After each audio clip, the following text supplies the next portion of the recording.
connectés aujourd'hui. Donc, bienvenue à ce webinaire GNC sur le processus d'élaboration du plan de réponse humanitaire 2022. Je m'appelle Angéline Grant et je suis la helpdesk coordination pour les pays francophones au sein de l'équipe de coordination du GNC. Je m'excuse de ne pas mettre ma caméra aujourd'hui. C'est vrai que mon réseau aujourd'hui, il n'est pas très stable, donc je préfère garder la caméra éteinte. Il ne faudrait pas que ça coupe au milieu du webinaire. Avec nous aujourd'hui, dans l'équipe de présentation et de facilitation de ce webinaire, nous avons également Isabelle Fouguéry, qui est chargée des affaires humanitaires à OCHA Genève, dans la section analyse des besoins, planification et suivi. On a aussi Caroline Abla, que beaucoup d'entre vous connaissent, et c'est la helpdesk coordination intersectorielle pour l'équipe de coordination du GNC. Et on a aussi Faith Nyenzoka, qui est la RRT coordinatrice cluster nutrition, également pour l'équipe de coordination du GNC. Donc, ce webinaire fait partie d'une série de webinaires que le GNC est en train d'organiser pour soutenir les clusters nutrition dans l'élaboration de leur plan de réponse humanitaire et dans le processus HPC de manière plus générale. Donc, comme chaque année, nous organisons ces webinaires pour décrire le processus d'analyse, échanger par rapport aux changements qui peuvent avoir lieu par rapport aux années précédentes et discuter des défis et des opportunités que vous rencontrez sans doute dans le processus. Donc, ceci dit, par rapport à l'an dernier, il n'y a pas de changement majeur dans ce processus. Donc, Isabelle va nous montrer un petit peu les changements qui ont eu lieu par rapport à l'année dernière, mais c'est vrai qu'il n'y a pas de changement significatif. Donc, cette session est en train d'être enregistrée et l'enregistrement ainsi que toutes les présentations vont être partagées avec tous les participants après cette session.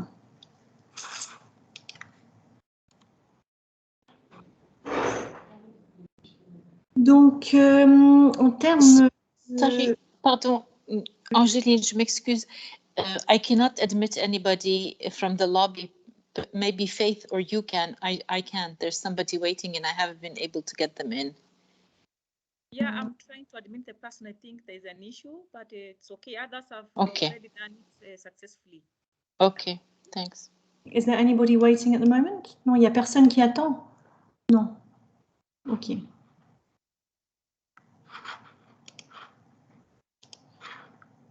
Ok, donc je vais juste repartager mon écran. Voilà. Donc, le focus de ce webinaire aujourd'hui, c'est vraiment sur le processus d'élaboration du plan de réponse humanitaire pour 2022. Donc, nous allons avoir une présentation générale d'Isabelle sur le processus HPC et le plan de réponse humanitaire 2022. Donc, suivi de ma présentation sur l'élaboration du plan de réponse sectoriel pour la nutrition. On aura également une présentation de Caroline sur l'intégration des considérations transversales et des autres secteurs dans cette analyse. Et on va clôturer avec un rappel sur le support que le GNC peut vous apporter durant ce processus et aussi répondre et discuter des différents éléments pendant une session de questions-réponses. Donc, le webinaire prendra 1h30. Donc, on aura des questions-réponses après la présentation d'Isabelle, parce qu'elle ne restera pas pour tout le webinaire, et aussi à la fin de la session. Donc, pour ceux qui ne l'ont pas encore fait, je vous invite à taper votre nom et votre titre de poste dans la fenêtre du chat afin que nous puissions tous nous connaître. On se connaît déjà bien, il y en a beaucoup qu'on connaît, mais il y a peut-être des nouveaux qui viennent d'arriver, donc n'hésitez pas à vous présenter. Et sur ce, je vais passer la main à Isabelle. Merci Angéline et bonjour les collègues francophones. C'est un plaisir de pouvoir vous présenter cette session. Donc, on va attaquer ça. Donc, effectivement, comme Angéline l'a dit, cette année, il y a relativement peu de changements dans le package pour la planification humanitaire. Les changements qui ont été faits sont essentiellement dus à des retours qu'on a eu des équipes de pays sur des choses qui manquaient ou qui n'étaient pas assez claires, et aussi sur l'évaluation interagence qui a été faite des plans de réponse humanitaire. Donc chaque année, un groupe d'agences, de bailleurs de fonds sous la coordination de OCHA revoit l'ensemble des plans humanitaires et on regarde ce qui a marché, ce qui n'a pas marché. Pour les plans 2021, on a eu un excellent cru. La plupart des plans étaient vraiment très, très bons. Et c'est une des raisons pour lesquelles les changements de guidance sont relativement minimes. Une demande du terrain était aussi effectivement qu'il n'y ait pas de changements trop fondamentaux pour éviter qu'année après année, les équipes doivent se réhabituer et repartir sur des règles complètement différentes et pour qu'il y ait un minimum de continuité aussi dans le processus. Donc, il y a environ un mois et demi, le cluster nutrition a fait un webinaire sur la partie d'évaluation des besoins et d'analyse des besoins. Et cette session aujourd'hui concerne l'étape suivante. Donc, l'étape... Est-ce que vous m'entendez? D'accord, je descends. Ah, OK. Donc là, aujourd'hui, on va parler de la partie de planification qui donc suit cette étape d'évaluation des besoins et d'analyse. Suite à l'étape de planification, donc on a effectivement une étape de mobilisation des ressources qui est ensuite suivie par la partie de mise en œuvre des programmes et de suivi. Et ensuite, le cercle se finit avec tout ce qui est revue opérationnelle, évaluation, etc., avant de rentrer dans un nouveau cycle. Donc, pour parler des changements par rapport à l'année dernière, il y a essentiellement 3 changements qui sont mis en œuvre. Vous voyez là donc le sommaire du document de plan de réponse humanitaire. Et ces changements sont d'abord la partie sur la protection contre l'exploitation et les abus sexuels, qui maintenant est vraiment devenu un chapitre à part dans le document. Il était présent dans la plupart des plans dans le passé sous la partie de redevabilité envers les populations affectées. Maintenant, on en a fait un chapitre séparé au vu de l'importance croissante que ce sujet prend au niveau de la réponse humanitaire. Un deuxième chapitre où on a apporté une amélioration de la guidance est la partie de suivi de la réponse. Donc là, on ne demande pas des informations différentes de l'année passée, on a juste un peu clarifié comment les présenter et aussi demandé d'inclure le cadre de suivi lui-même dans le document. À l'heure actuelle, il est présent dans l'outil de suivi en ligne, mais un certain nombre de lecteurs nous ont fait remarquer que c'était un manque de ne pas l'avoir dans le document de plan de réponse lui-même. Donc, on a remédié à ça. Et finalement, l'analyse de la réponse, on a mis cette annexe à jour pour mieux orienter ce qui doit être documenté dans ce chapitre. Donc là, on documente le processus d'analyse entre l'aperçu des besoins humanitaires et le plan de réponse. Et une chose qui a été remarquée dans les documents de l'année passée était d'abord, certains n'ont absolument pas présenté d'analyse de la réponse et ça donnait une sensation qu'il manquait vraiment une étape importante dans la présentation du plan de réponse de certains pays. Certains ne présentaient ça que de manière très sommaire, alors que c'est vraiment une étape relativement importante du processus. C'est vraiment celle où en fonction de l'analyse des besoins, où on superpose l'analyse des besoins avec les réponses déjà existantes, avec ce qui est fait par des partenaires hors du cadre du plan de réponse humanitaire, par exemple gouvernemental ou d'autres agences, où on superpose aussi toutes les contraintes liées l'action humanitaire pour vraiment définir quelles vont être les actions à faire, quelles vont être les populations qui vont être ciblées, et aussi effectivement qu'est-ce qui ne va pas être fait et pourquoi ça ne va pas être fait. Est-ce que c'est parce que c'est pas faisable? Est-ce que c'est parce que d'autres acteurs s'en chargent? Donc toutes ces parties vraiment importantes du document étaient un peu trop peu présentes dans certains documents de l'année passée, et c'est une chose à laquelle donc ces changements sont, on l'espère, vont remédier. Donc, en termes de la guidance qu'on a pour le développement du plan de réponse humanitaire, on a d'abord le guide étape par étape qui vous a déjà été présenté dans le webinaire précédent, puisqu'il s'agit vraiment du guide de l'ensemble des étapes du cycle de programme humanitaire.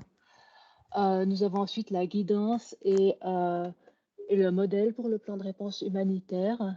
Et finalement, nous avons donc le guide d'analyse de la réponse et d'établissement des priorités. Donc ça, c'est cette partie dont je viens de vous parler et qui effectivement, on l'espère, va être mieux présentée dans les prochains plans de réponse.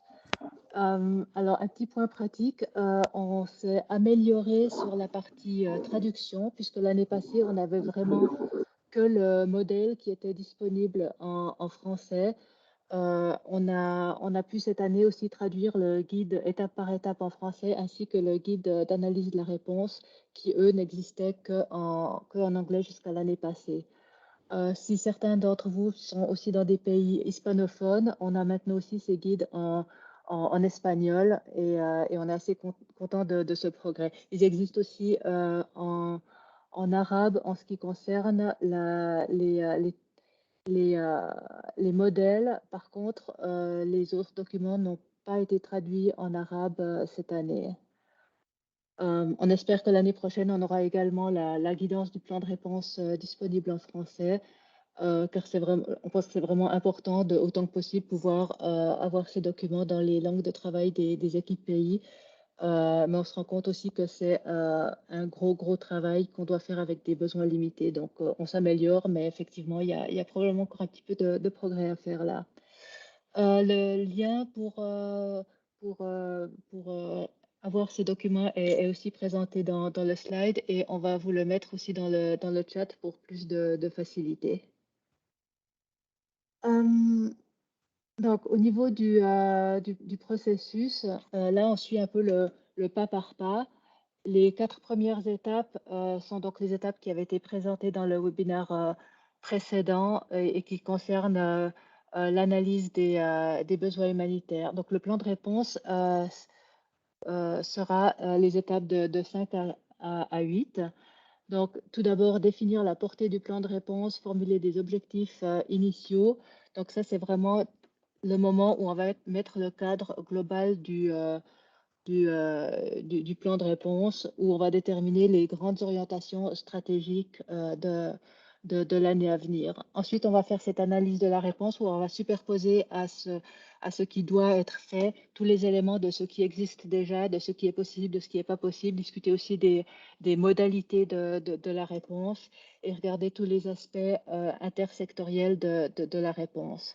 Et en fonction de cela, on va passer à la 7e étape, qui va être donc de finaliser les objectifs, les indicateurs stratégiques, et aussi la priorisation. La priorisation, je vais juste rajouter un petit à côté là-dessus. Donc, quand on parle de prioriser, il ne s'agit pas de dire ce qu'on fait et ce qu'on ne fait pas.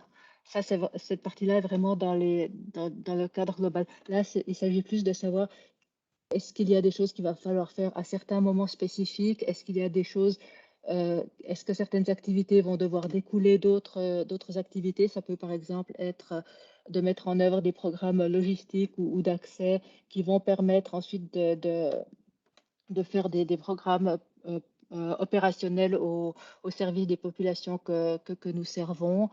Ça peut être, par exemple, qu'un programme agriculturel va devoir vraiment se baser sur un aspect saisonnier dans le pays concerné.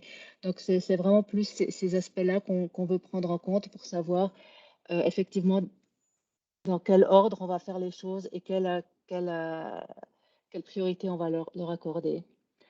Et finalement, la 8e étape, la dernière étape du plan de réponse humanitaire, Il s'agit donc de faire toute la formulation des projets, des activités de secteur dans lesquels vous allez être particulièrement impliqué, évidemment, et de faire l'estimation du coût du plan de réponse. Donc ça, selon les pays, ça va être un coût par activité ou par projet. Les deux options sont alors possibles. Donc ça, c'est vraiment dépendant du contexte dans lequel vous opérez. J'aimerais rajouter aussi un point qui est important, c'est que la participation active des clusters est importante sur l'ensemble de ces étapes.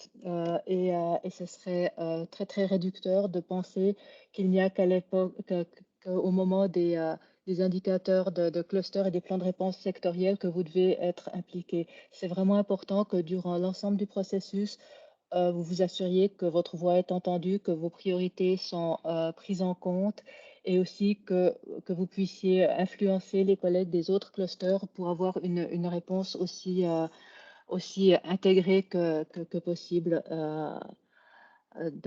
présentée dans le plan. Donc là, je vous ai un peu présenté les différentes étapes et en fait, ce qui serait intéressant maintenant pour nous de savoir, c'est comme vous le savez, donc vous êtes tous possiblement à différentes étapes de ce processus et on aimerait bien savoir où est-ce que vous en êtes. Donc, on a fait indiquer là les différentes étapes. Donc, en êtes-vous à la première étape de la portée de l'analyse ou de l'approche de la budgétisation?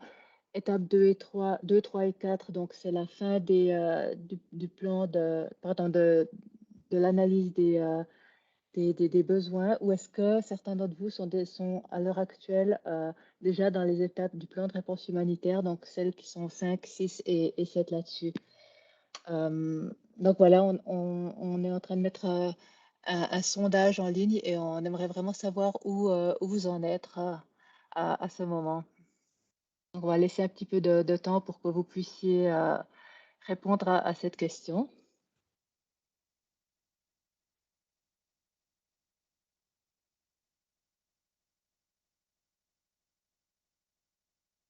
Alors effectivement, si on peut, alors, Isabelle, est-ce que tu arrives à voir les... Oui, je vois les résultats. Donc effectivement, apparemment, beaucoup de personnes en sont à l'étape d'analyse intersectorielle conjointe des besoins.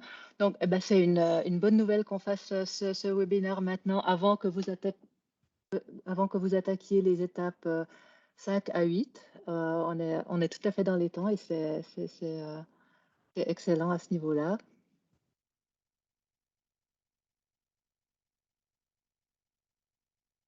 OK, il y a un presque consensus pour l'étape 4. Alors, Haïti est l'étape 1. Alors, effectivement, je pense que Haïti est un cas un peu particulier pour plusieurs raisons. D'abord, la situation actuelle avec la crise et le flash appeal que vous venez de publier, et aussi le fait que Haïti a un plan qui, si je ne me trompe pas, est sur 2 ans. Donc, je pense aussi que ça va un peu vous faciliter le processus. Mais effectivement, par rapport aux autres équipes, eh ben, vous êtes un peu à une étape avant ça. OK, bah, je crois qu'on a un consensus pour l'étape 4. Donc, c'est intéressant de voir qu'effectivement, tout le monde en est quasiment à la même étape. Personnellement, j'avais l'impression que c'était un peu plus dispersé, mais c'est vraiment intéressant. Donc, merci pour ça. Donc, pour revenir à la guidance, donc on vous met là le lien vers l'ensemble des publications. Alors, vous allez voir, effectivement, on a toute la première partie des documents qui sont les documents que je vous ai présentés, donc vraiment les documents de base de guidance, donc le pas à pas, la guidance pour l'aperçu des besoins humanitaires, celle pour les plans de réponse. Mais il y a également beaucoup de guidances, que ce soit sectorielles ou intersectorielles, qui peuvent être d'intérêt pour pour vous, par exemple, il y a une guidance spécifique sur l'analyse des besoins nutritionnels. On a le livre sur l'action pour le genre. On a une guidance pour l'amélioration de l'inclusion des personnes en situation de handicap également. Il y a énormément de documentation qui est disponible, donc n'hésitez pas à la consulter. N'hésitez pas non plus à nous faire part si vous voyez qu'il y a une guidance spécifique que vous aimeriez voir. Et nous, on peut regarder d'abord si elle existe sous une forme ou sous une autre, mais aussi s'il est besoin de faire des documents additionnels ou de faire des briefings, soit en bilatéral, soit en petits groupes sur des thèmes particuliers. On est toujours heureux au niveau de OCHA de vous soutenir avec ça, que ce soit pour un contexte ou un pays spécifique ou que ce soit quelque chose de plus global. Donc vraiment, il ne faut pas hésiter à être en contact pour quoi que ce soit. Je vais rester dans le chat, donc s'il y a des questions que vous aimeriez poser en bilatéral ou par écrit, n'hésitez pas à le faire. Et sinon, là, on va passer aux questions, donc que ce soit par oral ou par écrit. N'hésitez pas si je peux clarifier quoi que ce soit de cette présentation. À vous.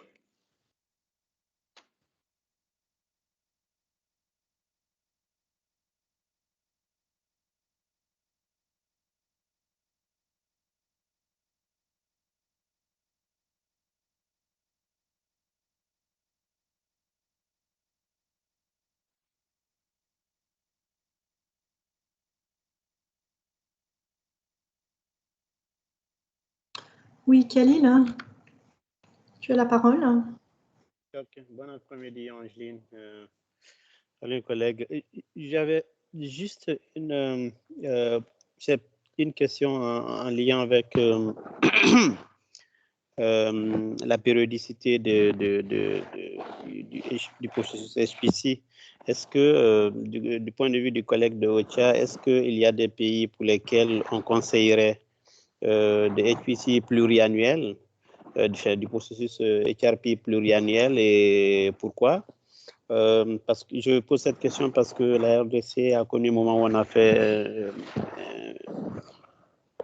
le programme, un programme, un HRP pour 3 ans, puis après on est revenu sur une année, et puis après j'entends de plus en plus qu'à partir de 2022 on va revenir sur 3 années, et je ne sais pas s'il y a des indications claires par rapport à ça pour les pays. Deuxième, c'est juste une question de curiosité. Le type de discussion qu'on a maintenant avec le cluster nutrition, est-ce que au niveau global, on essaie de le faire avec les autres secteurs, de manière à ce que les discussions que nous avons dans les pays puissent être assez alimentées par ces indications du niveau global? Parce que ce qui arrive souvent chez nous, c'est qu'on a cette discussion avec vous, et nous, la plupart du temps, notre référentiel, c'est les discussions qu'on a avec vous. Mais après, quand on discute avec les collègues, on se rend compte que la plupart des choses, il y a une déconnexion avec le niveau global. Voilà un peu les deux petites préoccupations que j'avais pour la collègue. Merci. Ok, merci pour ces questions, Khalil. Alors, pour la question de la pluriannualité, à l'heure actuelle, on a 6 plans qui sont sur plusieurs années. Donc, on a Afghanistan, Nigeria, Tchad, Mali, Haïti, et en fait, un peu plus parce qu'on a les 3 pays d'Amérique centrale qui viennent de faire des plans qui vont aller jusqu'en 2022, Honduras, Guatemala et Salvador. On a également quelques prévisions potentielles pour 2022, et je vais rajouter la DRC comme un client potentiel. Donc, en fait, il y a eu une époque où ça a été vraiment très, très encouragé parce qu'on avait vraiment l'impression que ça allait donner une meilleure vision, et qu'il y avait aussi énormément de pression du côté des bailleurs de fonds pour des plans pluriannuels qui étaient censés leur donner plus de visibilité sur comment organiser leur contribution. Je crois qu'il y a eu quelque part une sorte d'incompréhension sur le fait que même si on fait un plan pluriannuel avec une stratégie sur plusieurs années, c'est en revanche très, très difficile d'après vraiment faire la partie de planification sur plusieurs années. Et c'est ce que la DRC avait fait, je crois que c'était en 2017, si je ne me trompe pas, 2016, 2018, quelque chose comme ça. 2017-2019, voilà, c'était ça. Et la DRC avait fait un exercice qui était énorme, surtout pour un contexte aussi compliqué, où effectivement, il y a des objectifs avec des cibles et des financements qui avaient été prévus sur 3 années. Donc, c'était un travail absolument énorme qui avait été consenti. Et malheureusement, peu après que ce plan soit publié, toute la crise du Kasaï est apparue et a complètement remis en cause une énorme partie de ce travail. Donc, je pense qu'il y a eu une énorme déception de l'équipe de DRC qui a probablement aussi été transférée à d'autres équipes de pays où ils se sont dit, ben, on a fait tout cet effort et finalement pour peu de résultats et ça a effectivement mené à une baisse d'intérêt pour les plans pluriannuels. Par contre, effectivement, d'avoir une stratégie sur plusieurs années, de voir un peu plus à long terme, de pouvoir aussi mieux discuter avec les acteurs du relèvement et développement, ça a été en général perçu comme étant tout à fait positif et permettant d'avoir des objectifs communs beaucoup plus consistants avec une meilleure délinéation des rôles. Peut-être que j'aimerais aussi vous référer, il y a un guide technique qui existe sur la page montrée précédemment de guidance pour les plans pluriannuels qui explique assez clairement quels sont les pays, enfin quelles sont les conditions importantes à remplir pour envisager un plan pluriannuel. Je ne vais pas rentrer dans le détail là, sinon je vais prendre facilement la prochaine heure et Angéline va m'en vouloir. Mais je vous suggère de jeter un coup d'œil à ce guide. Et si vous avez quoi que ce soit comme question par rapport à ça, j'y répondrai volontiers en bilatéral. Par rapport à la deuxième question, alors je vais être très honnête, le cluster global de nutrition est probablement l'un des plus proactifs quand il s'agit de ce genre de sessions et de guidance. Il arrive d'avoir des sessions également avec avec certains autres clusters, mais je pense que le cluster global de nutrition est vraiment un modèle à ce niveau-là. Donc, nous ne faisons pas ça de manière systématique avec les autres clusters, même si c'est quelque chose qui définitivement est un processus dans lequel on aimerait être un peu plus engagé au niveau de OCHA. Voilà, à vous.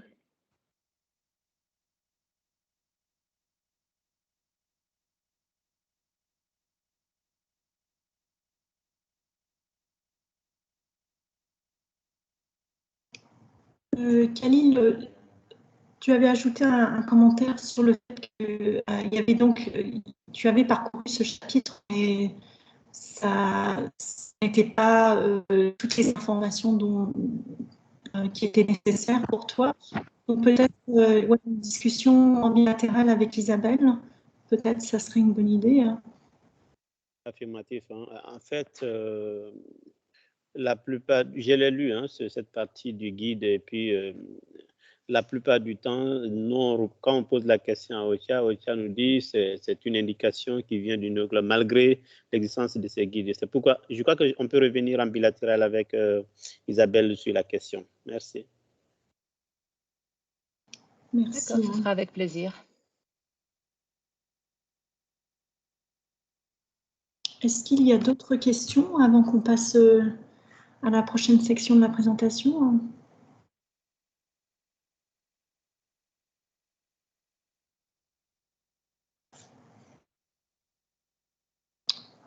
Après, je pense qu'Isabelle, tu es disponible pour répondre aux questions bilatérales. Si jamais vous avez une question par la suite, vous pouvez toujours la poser. Il n'y a pas de problème, avec plaisir, que ce soit là dans le chat. Je vais quitter l'appel, mais je suis dispo dans le chat. Je vais aussi mettre mon adresse email dans le chat, donc n'hésitez pas à me contacter pour toute question. Et bonne fin de session, et encore merci Angéline pour ton soutien pour cette session. Merci beaucoup Isabelle, merci pour toutes les informations, c'était très intéressant. Ouais. Merci.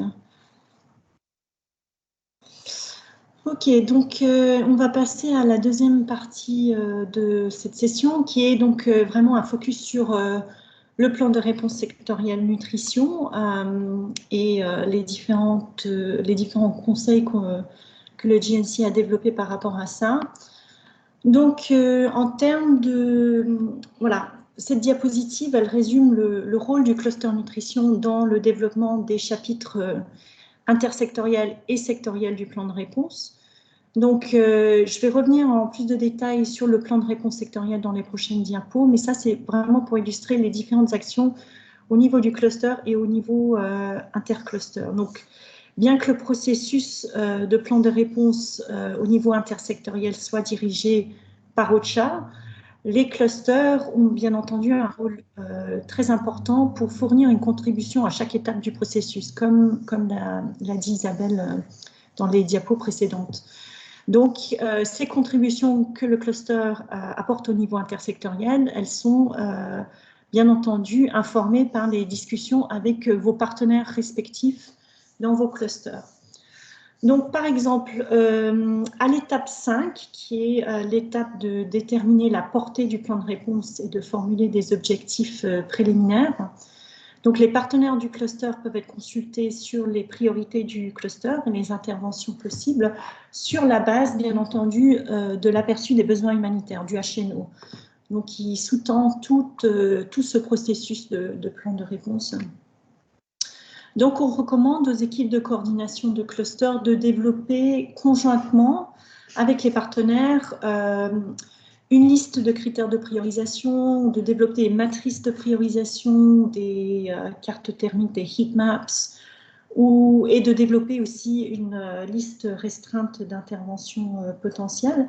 Et après, le coordonnateur du cluster nutrition partage ses priorités et ses interventions de cluster lors des discussions intersectorielles avec les autres collègues pour justement identifier les synergies et les complémentarités. Donc, avoir une idée assez claire quand on rentre dans ces discussions au niveau intersectoriel de nos priorités et de nos interventions.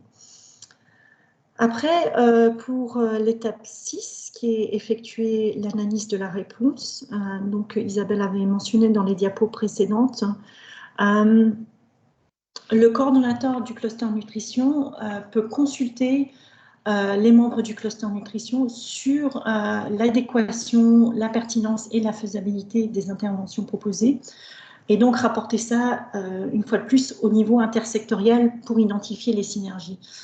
Donc, juste pour clarifier, quand on parle d'adéquation, de pertinence et de faisabilité, donc l'adéquation fait référence aux interventions qui répondront le plus probablement aux besoins humanitaires, donc qui seraient les plus appropriés. Donc, par exemple, la PECMA pour la masse sans complications. La pertinence fait référence aux besoins et aux préférences prioritaires des populations affectées. Donc, par exemple, d'avoir des cliniques mobiles plutôt que des services au centre de santé. Et la faisabilité fait référence, bien sûr, à des facteurs opérationnels. Donc, par exemple, l'accès physique aux points de distribution BSFP pendant la saison des pluies, par exemple. Donc ça aussi, c'est bien entendu à discuter au niveau du cluster pour après rapporter ça au niveau intersectoriel. Après, l'étape 7 fait spécifiquement référence au développement des plans de réponse du cluster et à la finalisation des objectifs spécifiques et stratégiques intersectoriels et sectoriels. Donc, bien sûr, c'est très important que le coordonnateur du cluster nutrition participe aux discussions intersectorielles lors de cette étape pour s'assurer que la réponse elle est intégrée. Donc, par exemple, avoir une stratégie wash and nut au niveau des centres de santé, qu'elle soit également séquencée. Par exemple, la prise en charge suivie d'un transfert monétaire, ou également superposées. Donc, par exemple, des interventions nutritionnelles, alimentaires et agricoles ciblant des mêmes zones d'intervention, des mêmes zones géographiques. Et donc, la dernière étape fait référence à la budgétisation et donc la formulation des activités et la budgétisation du plan de réponse. Donc, on reviendra sur l'aspect budgétisation un petit peu plus loin dans la présentation. Donc voilà, donc cette diapositive illustre les principales composantes du plan d'intervention sectorielle. Donc c'est un modèle que vous connaissez, j'imagine, très bien. Donc comme vous pouvez le noter, il n'y a pas vraiment de différence par rapport à l'an dernier. On doit fournir le nombre de femmes et d'enfants ciblés et le nombre de personnes handicapées. Donc, les points principaux à considérer dans l'élaboration de cette section, c'est donc au niveau des objectifs, s'assurer que les objectifs donc, sont basés sur une analyse des besoins sectoriels et intersectoriels et que ça soit lié aux objectifs spécifiques et stratégiques. Donc, c'est important dans la mesure du possible de collaborer avec les autres secteurs pour s'assurer qu'ils abordent de manière adéquate la nutrition dans leurs objectifs et aussi de faire en sorte, dans la mesure du possible, que les questions transversales comme le genre, la BBG et le handicap soient aussi inclus dans ces objectifs. Et pour noter, les pays qui sont Fast Track ONU-SIDA devront également prendre en compte le VIH. Donc, par rapport à la réponse, dans l'examen des modalités de réponse telles que la prestation de services, les modalités en nature, in kind, en espèces ou en bons, donc on doit les considérer de manière complémentaire, pas juste sous l'angle de la nutrition, mais avec une perspective multisectorielle. Donc, de vraiment voir les transferts monétaires sous une perspective multisectorielle, de voir les systèmes de délivrance des services de nutrition faisant partie d'un système de délivrance de services humanitaires. Donc, voilà, on est conscient, hein, bien entendu, du fait que le nombre de mots est vraiment très restreint pour ces plans sectoriels. Mais dans la mesure du possible, les modalités de réponse doivent lier les différentes activités avec les autres secteurs et la nature intersectorielle du travail. Donc aussi par rapport, juste pour réitérer, par rapport au suivi, si vous souhaitez avoir des conseils sur la sélection des indicateurs, vous pouvez vous référer au tableau 1 des directives pour l'analyse des besoins humanitaires en matière de nutrition. Donc, ce tableau qui répertorie les indicateurs nutritionnels de base et le référentiel d'indicateurs disponibles dans la calculatrice d'analyse des besoins humanitaires en nutrition. Et on a rajouté dans la calculatrice un onglet suivi pour mieux accompagner les clusters dans cette démarche. Voilà, pour souligner aussi, comme l'année dernière, le plan de réponse 2022 met fortement l'accent sur le nexus humanitaire développement et ça doit être aussi abordé dans les plans sectoriels. Donc, on recommande fortement, si ce n'est pas déjà le cas, de collaborer avec vos collègues du SUN au niveau des pays pour identifier des points d'entrée possibles qui n'ont peut-être pas été envisagés, en particulier autour des stratégies de relèvement, de transition, de cluster, de coordination, et notamment aussi au niveau de la localisation, comment on peut soutenir la localisation de la coordination, soutenir les sous-clusters, avoir une prise de décision qui se fait au niveau décentralisé. Voilà, ça c'est vraiment des aspects sur lesquels on peut discuter avec les collègues du SUN pour essayer de voir comment on peut mieux collaborer ensemble. Et juste un dernier point par rapport à ça, par rapport au au plan de réponse sectoriel. Donc, on ne va pas vraiment beaucoup l'aborder pendant ce webinaire, mais le Covid-19 doit également être intégré dans vos plans de réponse respectifs. S'il est toujours identifié comme une vulnérabilité, j'imagine que c'est le cas pour la plupart d'entre vous. Donc, il y a beaucoup de différents conseils sur la nutrition dans les situations d'urgence et le Covid-19 qui sont disponibles sur le site web du GNC et sur le site web du GNC-TA, notamment sur tout ce qui est adaptation programmatique, adaptation pour les différents aspects des programmes, mais aussi des adaptations qu'on peut envisager pour la coordination. Donc voilà, il y a beaucoup de différents documents qui existent maintenant et peut-être qu'ils pourraient vous être utiles pour élaborer ça. Donc, comme vous le savez, la deuxième partie du plan de réponse sectoriel énumère les objectifs, les indicateurs et les chiffres du cluster. Donc, comme la diapo que je viens de présenter, il n'y a pas de changement significatif ici en comparaison aux autres années. Hein. Donc, rien de très différent. Les clusters doivent indiquer le nombre de personnes ciblées pour chaque intervention. Donc, bien entendu, vous devez avoir un processus de discussion au niveau du cluster pour estimer la couverture de chaque type d'intervention nutritionnelle. Et donc, ces cibles sont reflétées dans le plan de réponse du cluster et contribuent au nombre global de personnes ciblées présentées dans les sections intersectorielles du plan de réponse.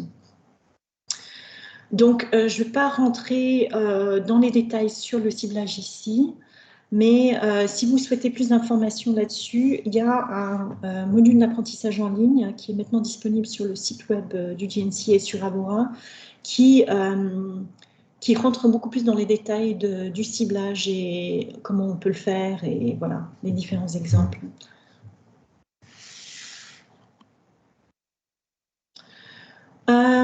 Donc, la dernière étape du processus du plan de réponse qui correspond à l'étape 8 dans le schéma qu'on a vu auparavant, le schéma avec les différentes étapes, hein, le schéma du processus HPC, c'est la formulation des projets et des activités et l'estimation du coût du plan de réponse. Donc, on peut estimer les coûts par activité, par projet ou de manière combinée. On avait indiqué l'an dernier que OCHA était en train de travailler sur des orientations pour standardiser ce processus pour tous les pays, mais malheureusement ce guide n'est pas encore publié, il ne sera pas disponible pour ce processus HPC 2022, mais je pense qu'il sera disponible pour 2023. Mais en attendant, pour avoir plus d'informations sur la budgétisation, on a donc le module en ligne sur la budgétisation qui traite vraiment de cette thématique. Dans ce module, on a les informations utiles sur les avantages, les inconvénients des différentes méthodologies avec différents exemples de pays. Hein. Et il y a aussi des informations dans la checklist du cluster nutrition. Alors ça sort également un petit peu du cadre du webinaire d'aujourd'hui sur le processus du plan de réponse, mais on a pensé que ce serait utile d'aborder les liens entre le plan de réponse et le plan de travail ultérieur du cluster nutrition. Donc, une fois que le plan de réponse du cluster nutrition a été développé, on recommande qu'il soit traduit en plan de travail. Donc qui devrait inclure des détails sur les activités, les résultats, les délais et les responsabilités au niveau du cluster. Donc ça permet vraiment d'avoir une idée plus détaillée de comment le cluster et comment les activités du cluster contribuent au passage à échelle et à l'efficacité de la réponse. Donc, c'est vraiment les activités qui contribuent à la réponse de manière plus globale. Donc, ça soutient vraiment la planification actuelle et la planification annuelle, pardon. Et voilà, ça oriente les activités qui soutiennent la mise en œuvre de la réponse du cluster nutrition. Donc, il y a aussi, on peut aussi, il y a beaucoup d'entre vous qui sont dans le processus de suivi de la performance de la coordination du cluster, donc le CCPM. Et bien entendu, le CCPM peut également informer le plan de travail. Donc, il y a beaucoup de plans de travail qui se basent sur le CCPM avec d'autres contributions qui peuvent venir par la suite. Donc, on a différents exemples de plans de travail de cluster nutrition pour la Somalie et pour le Yémen, qui sont disponibles dans le module d'apprentissage en ligne pour le développement du plan de réponse humanitaire. Ces modules d'apprentissage en ligne, actuellement, ils sont sur Agora et sur le site web du GNC en anglais, mais je vous rassure qu'ils sont en cours de traduction en français. Donc, tous les modules vont être traduits, tous les 109 modules vont être traduits, des modules pour la coordination et pour la gestion de l'information vont être traduits en français et en espagnol avant la fin de l'année. Donc, voilà. Ça sort un petit peu aussi du cadre du plan de réponse, mais on voulait quand même attirer l'attention là-dessus, sur les CCC, donc les principaux engagements pour les enfants qui ont été mis à jour, en particulier le CCC 1, qui est sur le leadership et la coordination. Donc maintenant, il reflète beaucoup mieux l'engagement de l'UNICEF en matière de coordination. Donc le premier CCC souligne spécifiquement l'engagement de l'UNICEF à garantir qu'un leadership et une coordination humanitaire efficaces sont établis et fonctionnels. Donc cet engagement est mesuré par les deux critères qu'on voit ici.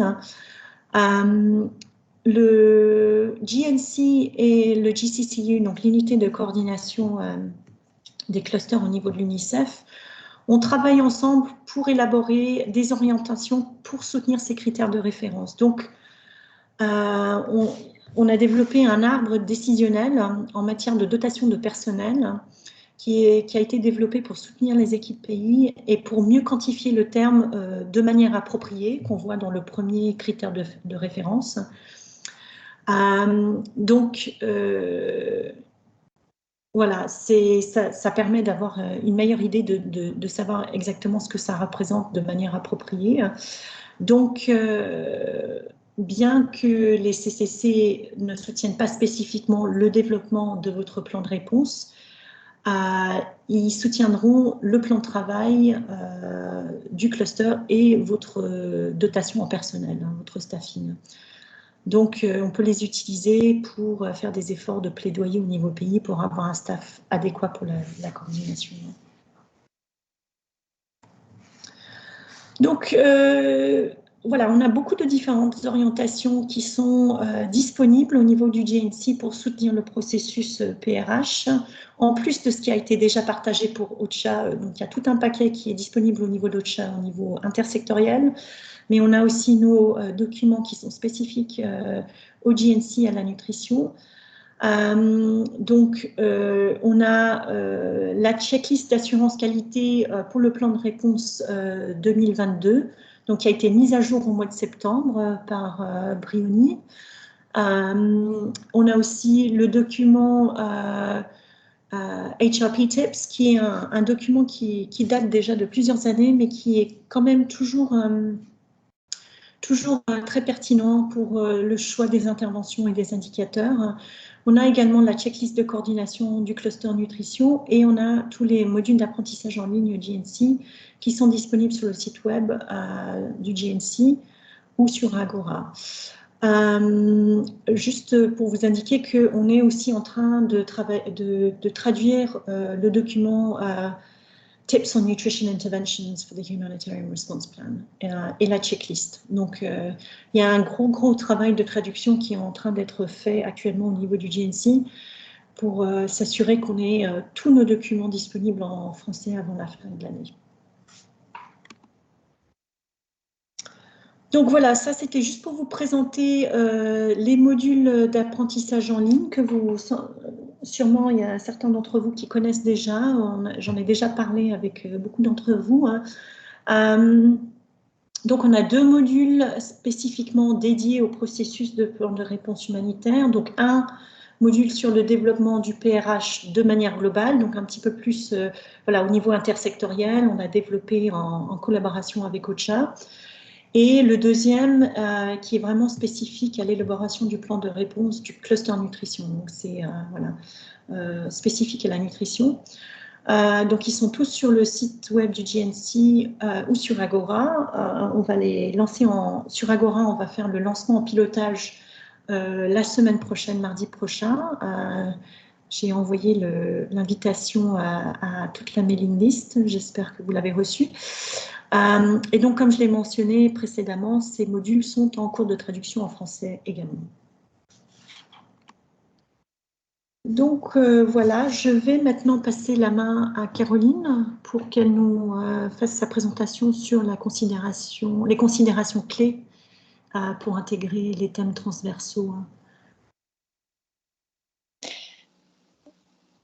Merci Angéline, vous m'entendez bien? Oui, on t'entend bien Caroline. Ok, alors maintenant on va discuter des thèmes transversaux et de la collaboration et programmation intersectorielle.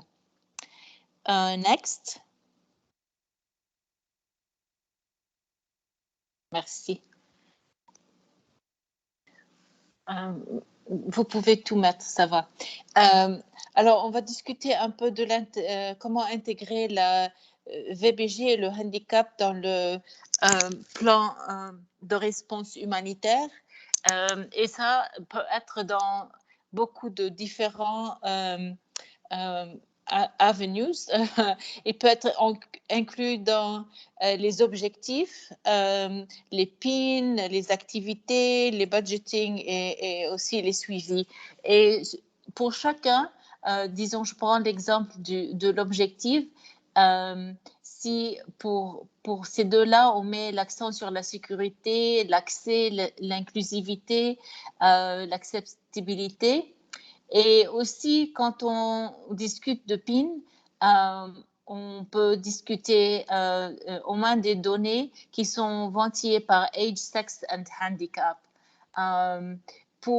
Par exemple, le budget, il faut, si on discute d'atténuation des risques de VBG, il faut aussi avoir un budget pour ce travail-là. La même chose pour inclure l'inclusion du handicap selon les activités prévues.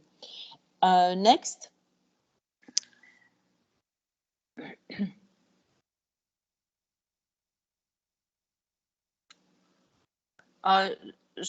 OK, merci. OK, pour le handicap, il peut être intégré dans les options de réponse, dans le suivi et doit être pris en compte dans l'établissement des comptes, comme j'ai déjà discuté, et la mobilisation des ressources. Les personnes handicapées doivent être impliquées dans la conception et la mise en œuvre du programme. Alors, à chaque stade, il y a des exemples comment on peut être sûr d'inclure les personnes handicapées dans le programme. Il y a deux approches pour cela aussi. Il y a où on peut intégrer ou on peut cibler. Pour intégrer, cela veut dire les programmes nutritionnels sont conçus et adaptés pour garantir qu'ils incluent et sont accessibles à tous, y compris les personnes handicapées. Pour cela, il faut aussi désagréger les indicateurs pertinents par sexe, âge et handicap. Si on prend notre approche, celui du ciblé, c'est que les programmes nutritionnels répondent aux besoins individuels des personnes handicapées en ce qui concernent la sensibilisation, l'infrastructure, les communications, les rations, les emballages, etc. Alors, les indicateurs liés au handicap qu'on doit discuter, c'est ceux qui correspondent à la stratégie de réponse. Next.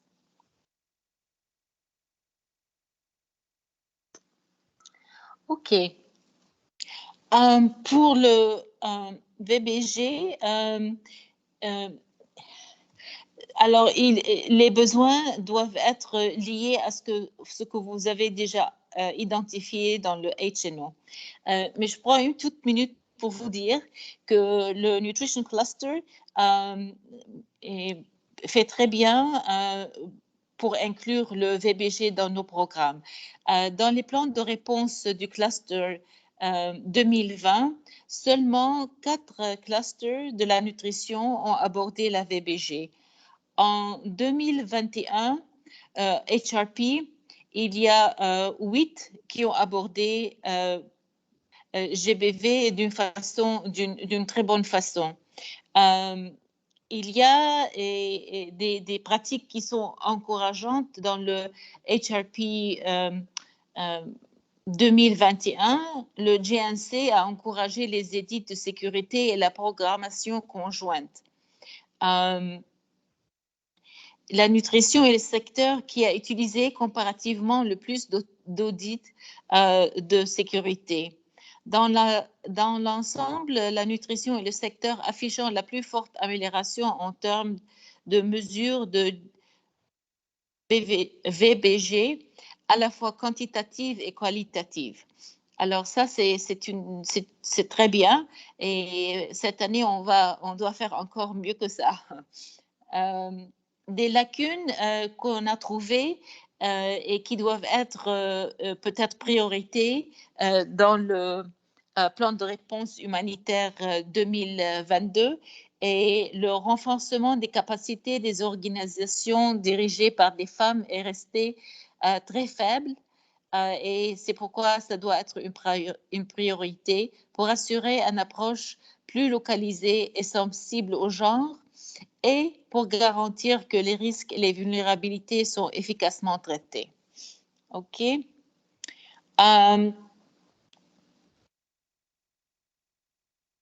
OK. Alors, qu'est-ce qui doit être inclus dans la réponse humanitaire, plan de réponse humanitaire? Ben ça aussi, ça dépend de ce que vous avez inclus dans le HNO. Mais où vous avez trouvé où il y a les risques de VBG et les obstacles liés à la nutrition sont identifiés et inclus dans le HNO, il faut assurer que le plan de réponse humanitaire inclut au moins une stratégie de réponse et un indicateur qui aborde les risques et les obstacles identifiés et les normes de réponse et d'indicateurs d'atténuation des risques de VBG. Alors, on donne un exemple ici qu'on trouve beaucoup, c'est que certaines femmes ne peuvent pas se rendre au service de nutrition parce que leur mari ne les approuve pas, parce qu'ils ne comprennent pas l'importance des services de nutrition. Voilà, c'est un obstacle très courant auquel les femmes sont confrontées lorsqu'elles accèdent aux services de nutrition, pour elles-mêmes ou pour leurs enfants. Cet obstacle a un impact énorme sur l'utilisation des services de nutrition, mais aussi des problèmes de sécurité pour les femmes qui accèdent aux services de nutrition sans l'approbation de leur mari.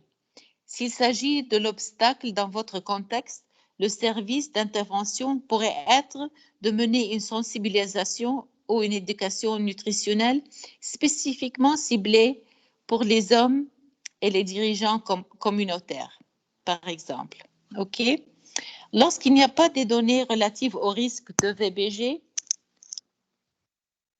et aux obstacles aux services de nutrition, incluez au moins une réponse et un indicateur standard d'atténuation des risques de VBG et essayez de combler le manque de données par le bias d'un audit de sécurité ou incluez une question relative aux obstacles de la nutrition, du service nutrition dans les enquêtes et les suivis nutritionnels.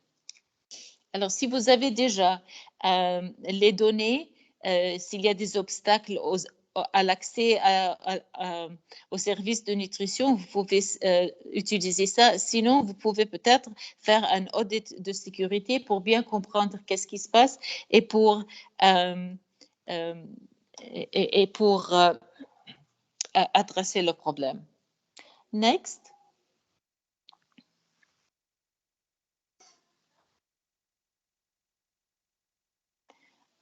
Est-ce que vous m'entendez encore? Oui, nous t'entendons, Caroline. Ok, merci, parce que je crois qu'il n'y a plus d'électricité ici et mon screen ne fonctionne pas bien, alors je ne sais pas. Ok, où on est, merci. Ok. Ok, pour intégrer la mitigation des risques de GBV, on a déjà discuté, mais pour la nutrition, on a dit, par exemple, formation des agents de nutrition de première ligne en divulgation et référence des cas de VBG. Et on a discuté des audits de sécurité. Il y a quelques pays qui le font, le South-Soudan parmi eux. Aussi, il y a des exemples d'indicateurs liés à ce qu'on a déjà discuté. Par exemple, le nombre de sites de nutrition qui ont réalisé au moins une fois des audits de sécurité. Le pourcentage de personnel qui ont été formés.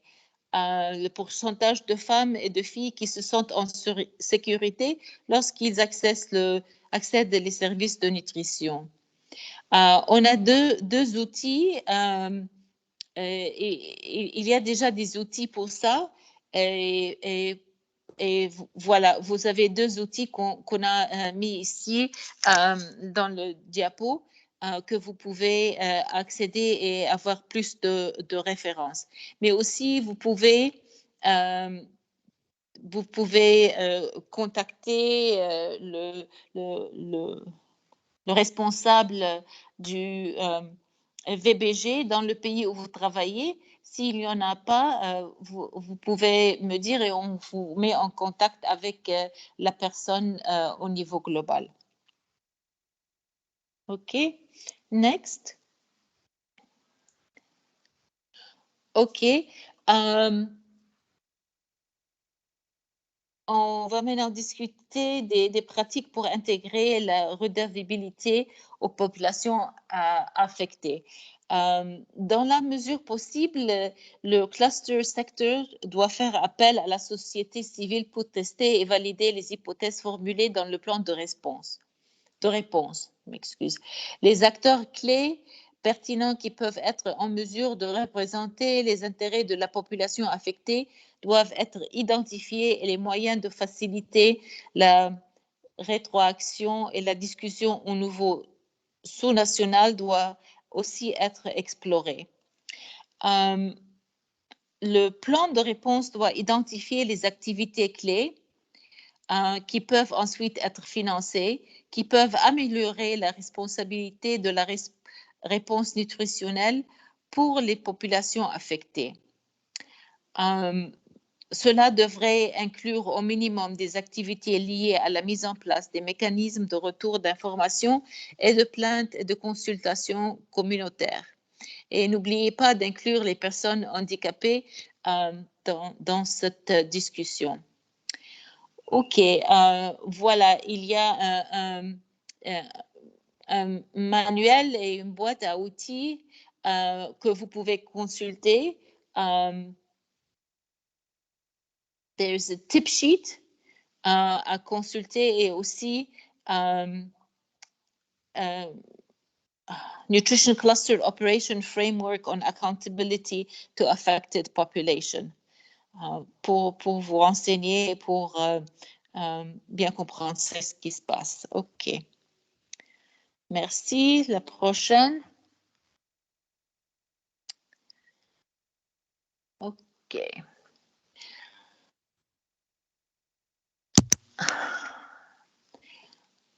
OK, voilà. On est sur le conseil pratique pour les transferts monétaires.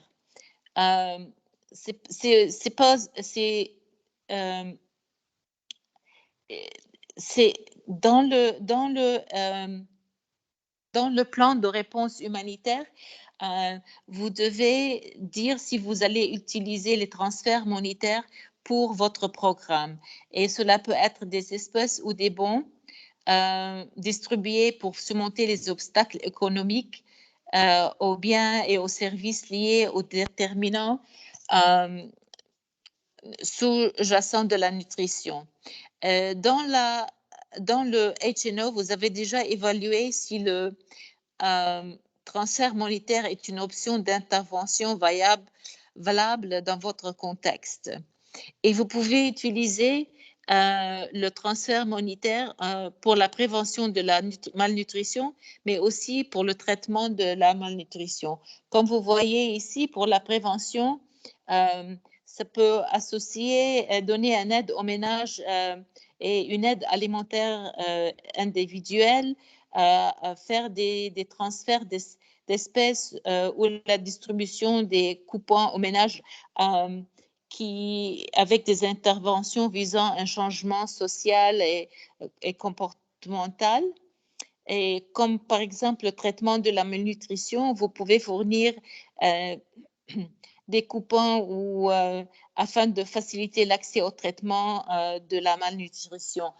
Par exemple, au Soudan, ils vont donner ils vont payer le frais pour les enfants qui ont SAM avec complications pour pouvoir accéder au centre de traitement. OK. Next. Alors, c'est un peu plus pour discuter sur les transferts monétaires. Et comme on a dit, il faut clarifier s'il sera utilisé pour exécuter les programmes planifiés. Il faut inclure des informations sur les preuves utilisées pour déterminer l'utilisation de l'ATM, indiquer le pourcentage de la réponse fournie en utilisant le TM et le nombre de personnes ciblées avec le TM, le pourcentage de la réponse fournie en utilisant ce mécanisme, par exemple. Comme vous pouvez voir aussi, il y a des références pour vous aider pour lier spécifiquement à l'utilisation du TM avec les programmes de nutrition en urgence. OK, next.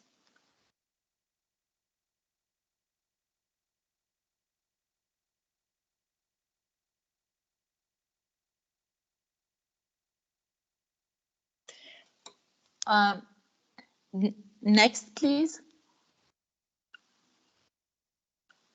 OK, merci. Il y a beaucoup de choses sur cette diapo. Je m'excuse, ça devait venir en partie, mais on commence par seulement une petite définition de ce qu'on veut dire de la collaboration et programmation intersectorielle. C'est la convergence des efforts en même temps et dans les mêmes emplacements géographiques basés sur un classement de gravité et des besoins. Je m'excuse, j'ai un problème avec ça. Hiérarchisé pour atteindre un résultat convenu sur la base de normes convenues. Alors, les intersectoral collaboration and programming, collaboration et programmation intersectorielle, sont des actions conjointes prises par différents secteurs pour améliorer les résultats pour les populations touchées par les catastrophes. Les clusters sécurité alimentaire, santé, nutrition et WASH doivent travailler conjointement sur les points suivants, même avant de rejoindre la réunion d'analyse des besoins intersectoriels qui est dirigée par OCHA. Je sais qu'il y a beaucoup entre vous qui travaillent sur la collaboration et programmation intersectorielle et que vous avez des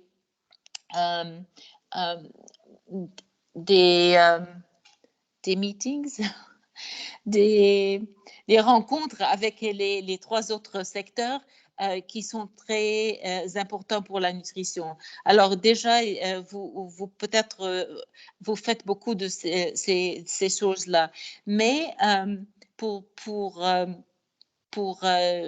vous donner quelques informations, et ici pour le plan de réponse humanitaire, il faut analyser les résultats du HNO ensemble, de l'analyse conjointe des besoins. Et comme ça, et identifier et cibler conjointement les populations affectées avec des programmes intersectoriels qui sont exécutés en même endroit et en même temps. Identifier conjointement les interventions techniques intersectorielles en réponse aux besoins convenus et prioritaires et livrés au même endroit, au même moment. Décider des modalités de prestation des interventions techniques intersectorielles spécifiques au niveau de la communauté, des ménages et des établissements de santé. Décider où et comment partager les ressources, par exemple, salaire des agents de santé communautaire, incitation aux volontaires de santé communautaire. Comme ça, vous décidez conjointement comment partager les ressources et les mettre dans vos budgets. Décider conjointement des indicateurs spécifiques et collectés pour la programmation intersectorielle. Qui collectera quel indicateur et quelle fréquence. Discuter conjointement d'un plan de suivi intersectoriel, quand et qui de chaque cluster effectuera des visites de suivi conjointes en utilisant la liste de contrôle de suivi convenue que vous avez mis ensemble. Discuter et convenir ensemble d'un système de rapport intersectoriel simple et facile à utiliser qui est accessible à tous les clusters et partenaires. Peut-être vous allez dire, mais on n'a pas le temps de faire tout ça pour le plan de réponse humanitaire. Et puis, il n'y a pas beaucoup de place pour mettre tout ça, pour écrire tout ça. Si vous ne le mettez pas dans le HRP, comme par exemple le monitoring, les visites, qui va faire les visites, tout ça, c'est très en détail, mais les 4 secteurs peuvent faire ce travail séparément. Alors, merci et j'attends pour les questions après. Merci beaucoup, Caroline. C'était très informatif. Beaucoup de différents thèmes abordés ici. Donc, moi, je voulais juste clôturer avec cette diapo sur l'appui et le support disponible au niveau du GNC. Donc, comme toujours, nous sommes là pour vous soutenir pendant tout le processus HPC et pour tout le reste. Donc, on peut faire des appels individuels, on peut revoir les drafts des plans de réponse humanitaire. Je sais qu'il y en a beaucoup d'entre vous qui ont déjà eu beaucoup d'échanges bilatéraux avec Nouria pour tout ce qui est aperçu des besoins humanitaires pour le HNO. Mais donc voilà, c'est juste pour réitérer comment au niveau de l'équipe de coordination du GNC, on se partage le travail aussi. Donc voilà, il y a Nouria qui est disponible pour tout ce qui est HNO, aperçu des besoins humanitaires. Caroline qui est la helpdesk pour l'intersectorialité, donc pour l'aperçu des besoins humanitaires et pour le plan de réponse et pour tout ce qui vient aussi par la... Pour la revue des PRH, donc Brioni et Nouria et moi-même, on se partage le travail entre les pays anglophones, les pays francophones et les pays hispanophones. Et bien entendu, on a toujours tous nos documents et nos directives de référence dans le toolkit de coordination sur le site web du GNC. Donc voilà, je pense qu'on peut peut-être passer aux questions maintenant. Alors, j'ai vu qu'il y avait une question de Kevin sur les thèmes transversaux. Est-ce que le GNC a développé des activités avec des coûts unitaires estimatifs ou des éléments à prendre en compte pour le calcul du coût? Alors, on n'a pas des coûts déterminés pour l'intégration des différents, pour les activités pour ces différents thèmes transversaux. Après, Kevin, je pense qu'on peut discuter en bilatéral parce que si vous avez des activités spécifiques en tête, on peut essayer de faire une estimation des coûts ensemble. Après, je sais que par exemple, pour certaines activités comme les audits de sécurité, on a déjà une bonne idée de ce que ça a coûté, par exemple, au Sud-Soudan. Et souvent, pour un bon nombre de ces éléments, que ce soit audit de sécurité ou que ce soit de revoir l'accessibilité par rapport aux personnes souffrant de handicap, ou si c'est pour faire des consultations communautaires pour la redevabilité aux populations affectées, on est sur des coûts par activité de collecte de données, j'ai envie de dire, d'enquête, d'évaluation. Donc, c'est à considérer avec vos coûts d'enquête habituels que vous avez l'habitude d'utiliser pour estimer vos énumérateurs, voilà, le temps que ça prendra sur le terrain, les aspects logistiques. Mais on n'a pas développé des coûts unitaires jusqu'à présent pour mentionner que je pense que vous avez tous reçu le sondage sur la priorisation des thèmes transversaux pour les années à venir pour le GNC en termes de notre stratégie. Donc, pour vous dire que c'est la redevabilité, le genre et le nexus humanitaire développement, la localisation et le handicap qui ont été considérés comme étant les thèmes transversaux les plus prioritaires pour la prochaine stratégie du GNC. Et donc là-dessus, le GNC va faire un travail de fond pour essayer d'établir des directives. Bon, il y a déjà beaucoup de directives qui existent, mais pour essayer de rendre ça peut-être plus parlant et de combler les gaps en termes d'informations que vous rencontrez, notamment sur le costing, sur la budgétisation. C'est quelque chose sur lequel on pourrait se pencher. Donc voilà, j'espère que ça répond à ta question. Il y a aussi Katie qui a mis pas mal de nouvelles ressources pour l'intégration de la mitigation des risques de VBG dans la fenêtre du chat. Oui, Khalil, tu avais une autre question Oui. En fait, ma question, c'était, ou mes questions, la première, c'était en lien avec l'analyse des besoins.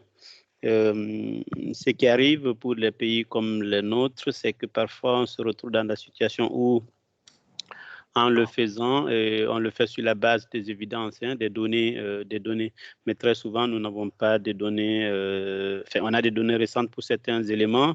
Quand on regarde tous les indicateurs, les indicateurs qu'on doit utiliser pour faire une bonne analyse des besoins, mais d'autres, par contre, nous n'avons pas des données récentes. Et donc, du coup, on se retrouve à la fin de la journée à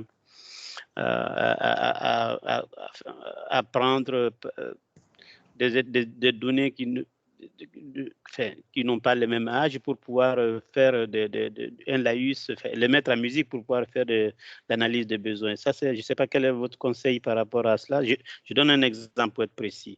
Je peux, par exemple, pour une province ou pour le pays, avoir des informations, des indications sur la situation nutritionnelle à travers les enquêtes SMART ou EDS ou MIX qui datent de 3 ans.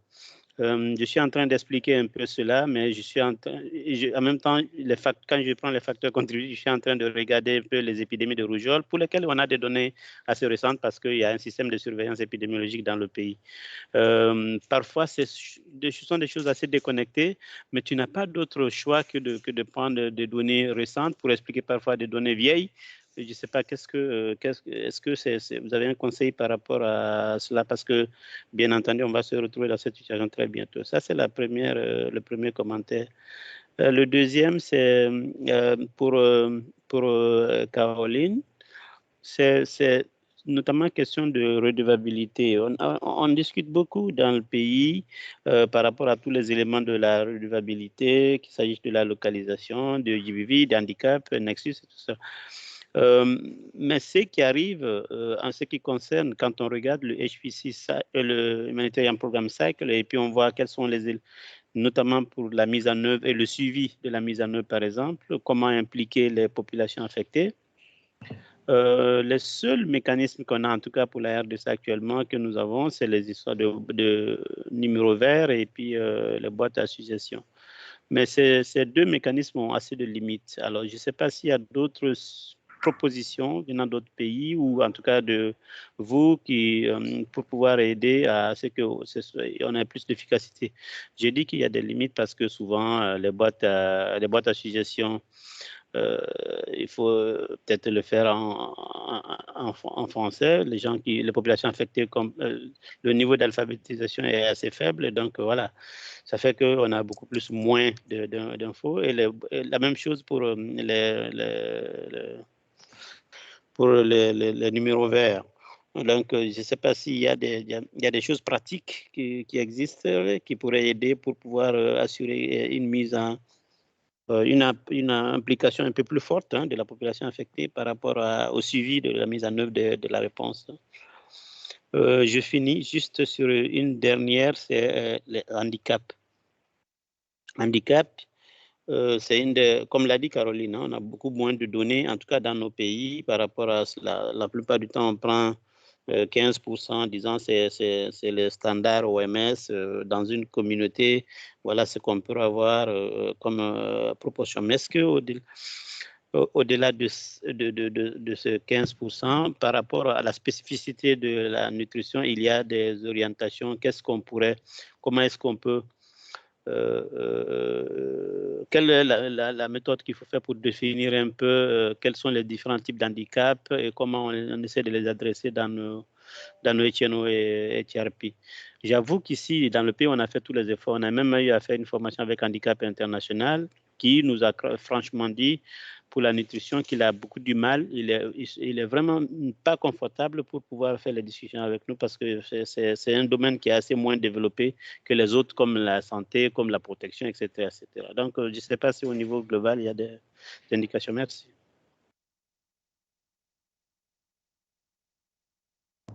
Merci beaucoup, Khalil, pour ces questions. Caroline, tu veux répondre d'abord sur les aspects handicap et AAP? Oui. Après, je peux... Oui, merci, Khalil. Si j'ai bien compris, c'est quelles sont les méthodes pour prendre en charge les handicapés et s'il y a des handicapés de nutrition? Est-ce que c'est ça? Parce que je n'ai pas très bien entendu. L'idée, c'est de savoir est-ce qu'il y a des indications claires pour la nutrition, comment on assure la prise en compte des différents types d'handicaps dans les réponses nutritionnelles. Je ne sais discuter avec la personne qui est responsable du handicap au global level et je vous envoie la réponse. Mais dans l'exemple qu'on a donné, par exemple, les centres si on regarde les handicaps, les gens qui ne peuvent pas to mobilize. Mobilité, les gens en mobilité réduite, oui.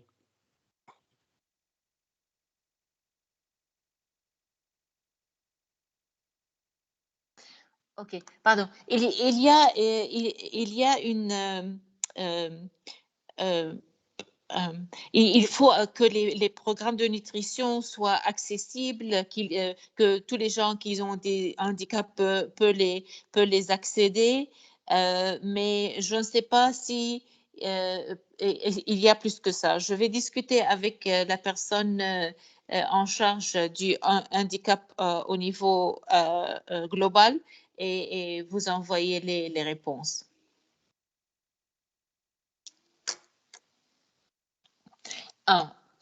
Est-ce que vous m'entendez? Parce que je n'étais pas sur Internet il y a quelques secondes.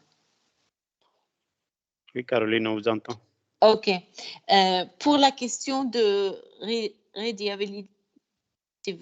rédiabilité et les boîtes de suggestions, et vous avez dit que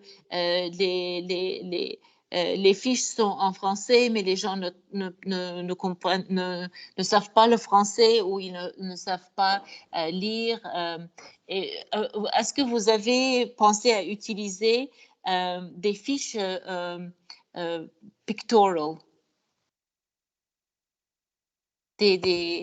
Vous mettez des pictures et les gens, ils circle s'ils étaient heureux du service ou non et prendre les questions qui sont écrites et les mettre dans un pictorial. Ok, c'est une bonne idée. On n'a pas essayé encore, on n'a pas encore essayé ça, mais c'est une bonne idée. Oui, mais oui, on avait travaillé sur des choses comme ça pour les traditional birth attendants qui ne savaient pas comment lire ou écrire, mais on mettait les pictures of des enfants qui sont les nouveau-nés qui sont en bonne forme, ceux qui sont morts, des choses comme ça, et ils circulaient, ils pouvaient donner leurs statistiques chaque mois comme ça. Alors c'est peut-être quelque chose pour utiliser avec le feedback que vous voulez. Si je peux me permettre, Khalil, au niveau de la RDC, le mécanisme de feedback et de plainte, c'est au niveau intersectoriel, hein, c'est bien ça? Affirmatif. Oui. Donc, parce que, par exemple, on peut considérer aussi d'avoir une approche sectorielle pour le cluster nutrition, hein, notamment, par exemple, avec la mise en place d'enquêtes de satisfaction des bénéficiaires, surtout des mamans, en fait, pour la prise en charge. Et ça, je l'ai déjà partagé avec certains d'entre vous. Il y a quelques fiches d'enquête déjà disponibles qu'on pourrait partager avec vous. Et l'idée, ça serait de promouvoir ça avec les partenaires du cluster pour qu'ils le fassent avec leur cohorte de bénéficiaires. Mais surtout, ce qui est très intéressant, c'est de faire le retour au niveau du cluster pour justement avoir de la transparence et des possibilités de pouvoir échanger et faire une prise de décision là-dessus. Hein. Donc, ça, je pense que c'est à considérer. Hein. Oui. Et on peut même faire de manière, voilà, comme Caroline le dit, sous forme d'icônes ou d'images aussi, hein, pour les personnes qui sont... pour le handicap aussi, il me semble qu'on avait discuté un petit moment aussi de l'identification des cas de handicap chez les enfants malnutris. Hein. Et pour ça, ça c'est à discuter au niveau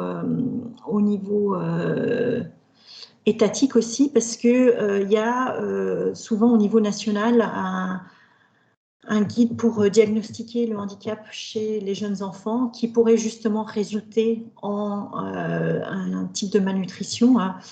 Et donc, ça aussi, ça pourrait être intéressant en termes de porte d'entrée pour s'assurer que, par exemple, les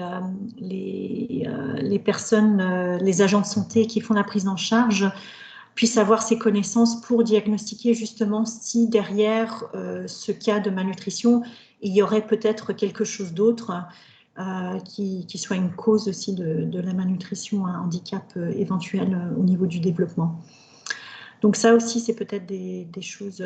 oui, donc vous n'en avez pas en RDC, ok, mais il y a un guide qui est au niveau international, qui est basé sur un guide américain, il me semble. Il faudrait que j'en rediscute avec mes collègues du handicap, mais on peut partager ça aussi. Hein. Oui, je sais, oui, Kevin, voilà, c'est bien ça. Il me semblait qu'il y avait justement... Oui, mais je pense qu'il y a également quelque chose pour les moins de 2 ans. Il faudrait que je regarde de plus près. Mais ça, c'est quelque chose qu'on avait déjà discuté aussi avec les collègues du handicap, mais je pense que ça devrait pouvoir exister quelque part aussi. Hein. Donc, on va creuser, parce que je pense que c'est intéressant.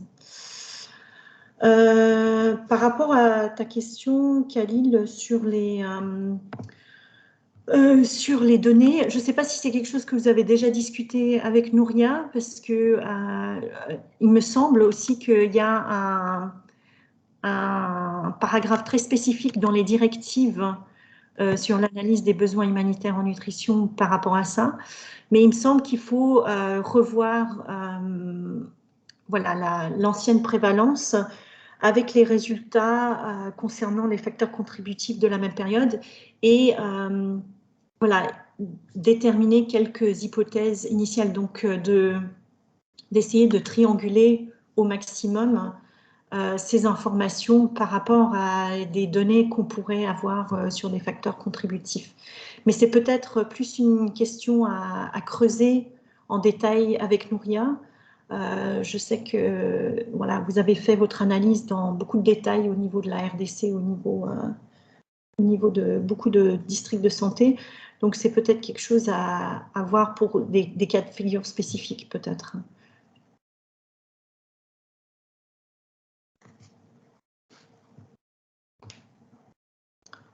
Voilà. Est-ce qu'il y a d'autres questions?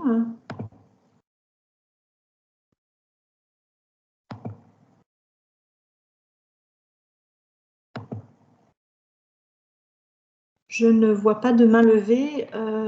N'hésitez pas à taper dans le chat si jamais vous souhaitez. Ou si jamais vous aviez... oui. Bon. Oui, Camille, pardon. S'il n'y a pas de questions, c'est simplement dire que, avec, comme disait Caroline, hein, avec les collègues de la CECAL, la WASH, la santé, nous avons entamé, en tout cas pour le HRP 2022, nous avons entamé un processus de discussion pour avoir une analyse de besoins conjointe. Au lieu d'avoir concrètement des pages sectorielles dans le TNO pour chaque secteur, l'idée est d'avoir une seule page dans laquelle l'analyse est faite en tenant compte des différents indicateurs, des différents secteurs et essayer de les lier avec le porte d'entrée, la mortalité, puis après en dessous ce qui explique un peu cela, que ce soit la santé, la nutrition, la WASH, la CECAL, etc. etc.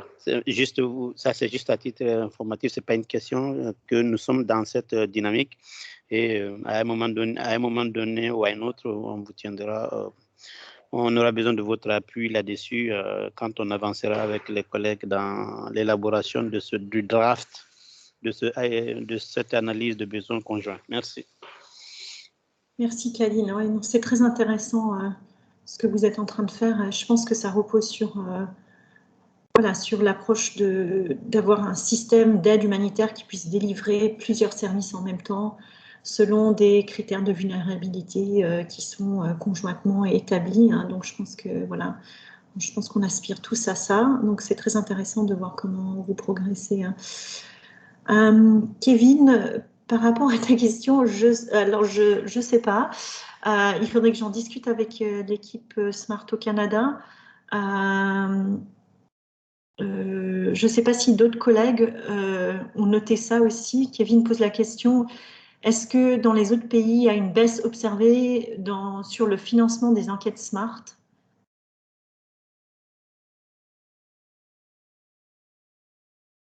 Je peux poser la question à Hassan au niveau d'ACF pour voir. Mais peut-être, je ne sais pas si les collègues au niveau des pays ont ressenti ça aussi.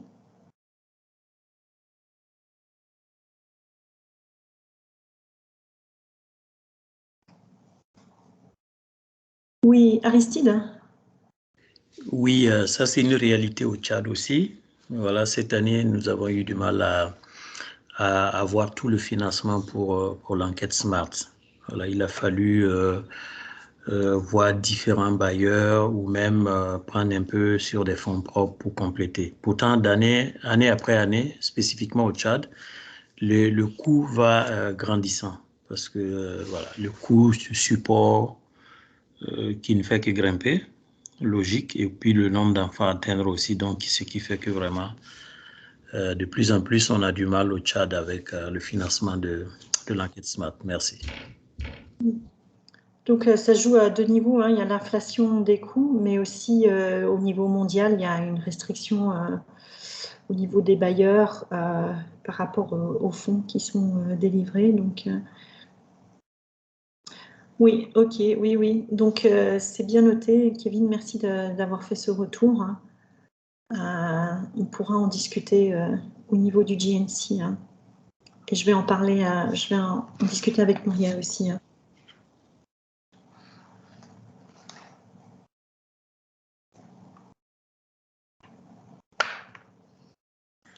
Est-ce qu'il y a d'autres questions?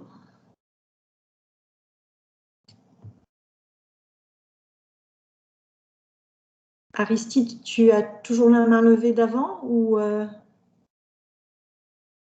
Pardon, c'est une ancienne main. Merci. Une ancienne, sans souci. Donc, s'il n'y a pas d'autres questions, je pense qu'on va clôturer. Je voulais remercier donc Isabelle, Caroline et Faith pour leur présentation et leur appui pour la facilitation. Et je voudrais remercier tous les participants pour vos contributions aujourd'hui. C'est toujours très intéressant de discuter avec vous. On est vraiment ravis de pouvoir continuer à collaborer ensemble. Et bien entendu, le GNC reste disponible pour tous vos besoins en appui, en support, pour discuter rapidement ou pour discuter longuement. On est là, on est présent, donc n'hésitez pas. Donc voilà, je vous souhaite un très bel après-midi ou une belle journée ou un bonne matinée où vous êtes et à très bientôt. Merci beaucoup. Au revoir. Merci à tous. Merci. Au revoir. Merci.